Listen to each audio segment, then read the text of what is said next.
Will AI replace teachers, or will it just be another tool that helps and supports them? Hello, everybody. This is Nick Totaro, Professor of Information Technologies and Computer Science, Lakeland Community College.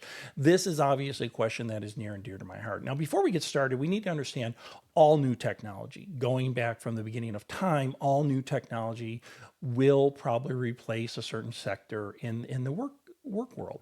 We saw that 150 years ago with blacksmiths. Every town had a blacksmith or multiple blacksmiths because we were using horses and carriages and they needed to be repaired, the shoes and things like that. And then when the automobile came out, how many blacksmiths do we see in our towns nowadays? They're still out there in a specialized group. What about when word processing came out years ago, 30, 40 years ago in my lifetime? There were things called typing pools where documents would be sent to a pool and it'd be typed up with a typewriter on a piece of paper and sent back to the person. Now we have word processors where a lot of that stuff is done by the particular individual. So we have to be aware that all new technologies run the risk of replacing. But let's talk about education here again, because it's something that's very near and dear to my heart, and it's part of our discussion.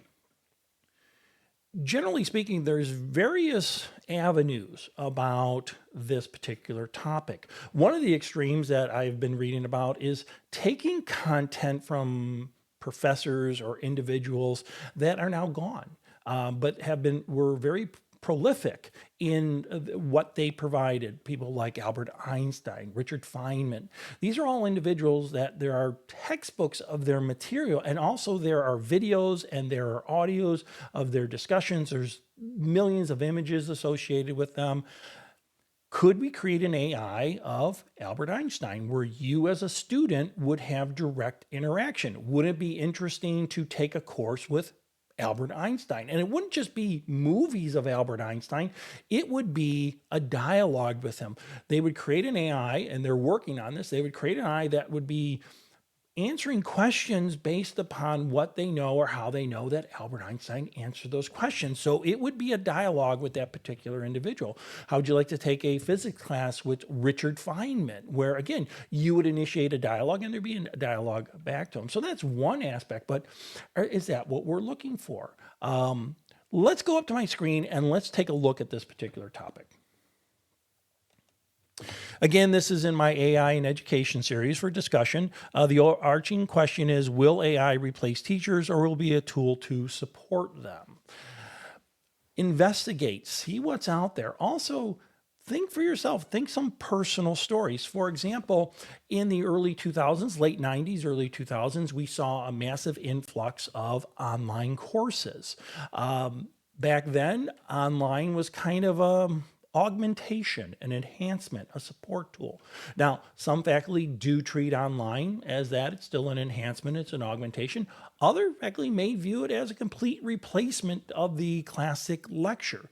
Could we then replace the faculty entirely with AI? Let's say, for example, if I take my entire content of a particular course and I put it onto an online course, and then the only thing that sadly, I may be providing, I don't do this, I may be providing, it would be questions and answers, technical support, something along that lines, something that could be directly associated with AI.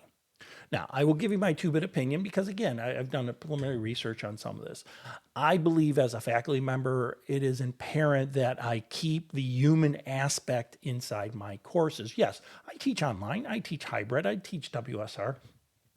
But I think it's imperative that I keep the human element, that the questions that I pose, the dialogue, the discussions that I invoke still have part of me in there.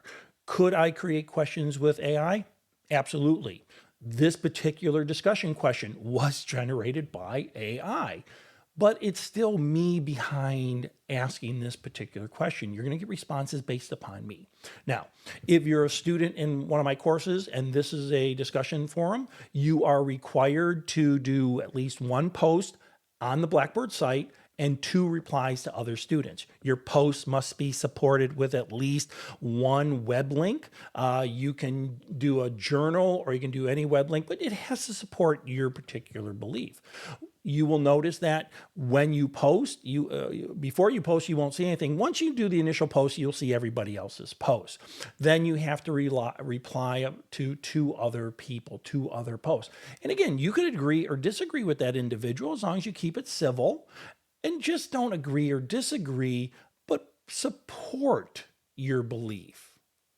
If you are not a student in one of my courses and you just happen to come across this video on YouTube, we would love to hear your discussion.